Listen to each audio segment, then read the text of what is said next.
Phillies hosting the Mets, and the Mets are plus 120 on the money line. The Phillies are minus 142. The over-under is 8.5 runs. The Mets getting a run and a half on the run line are minus 170, meaning if you bet them that way and they win this game outright, you win. They lose by one, you win. And the Phillies laying a run and a half on the run line are plus 140, meaning if you bet them that way, they have to win by 2 or more. Quintana pitched twice against the Phillies last year. 4 innings, 4 runs, 3 of which were earned. They won 11-4. He struck out 5. 6 innings, 6 runs, 5 of which were earned. They lost 7-5. He struck out 10. Walker did not pitch against the Mets last year. I think he was a Met.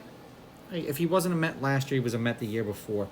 The weather is supposed to be 65 degrees, 11-mile-an-hour winds blowing in, and there's a 14% chance of rain.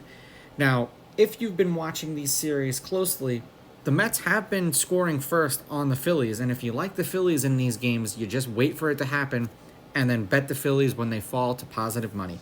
Now, head-to-head, the Phillies are on a 4-game winning streak. The Phillies are 8-2. The road team's on a 3-game winning streak. The home team is 7-3.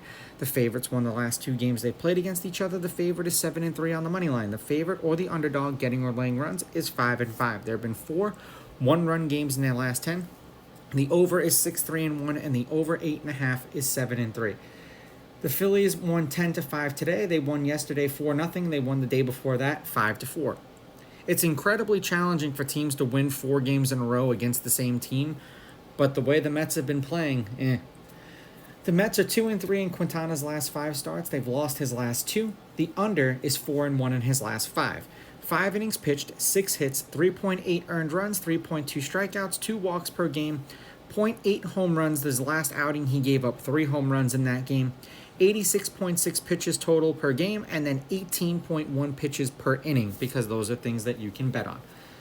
For the Phillies, they're 4-1 in Walker's last 5 starts. They've won his last 3. The over is hitting his last 3. The over is 3-1-1 in those games. 6 1/3 innings pitched, 6 hits, 3.2 earned runs, 4.4 strikeouts, 1.8 walks, 1 home run per game. He's given up a home run in his last 4 starts, 95.4 pitches, and then 15.1 pitches per inning. Yet again, you can bet on that stuff, and that's a culmination of his last 5 starts, or accumulation, however you'd like to phrase it.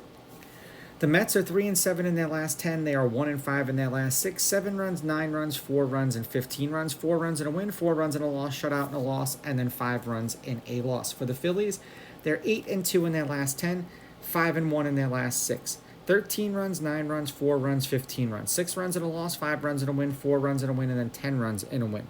Phillies with the money line, Phillies laying the runs. I'm going to go over, and this kind of brings me some joy because I do have a lot of Met friends, and yeah, they talk too much smack so much, so it's nice when the Phillies smack up on them.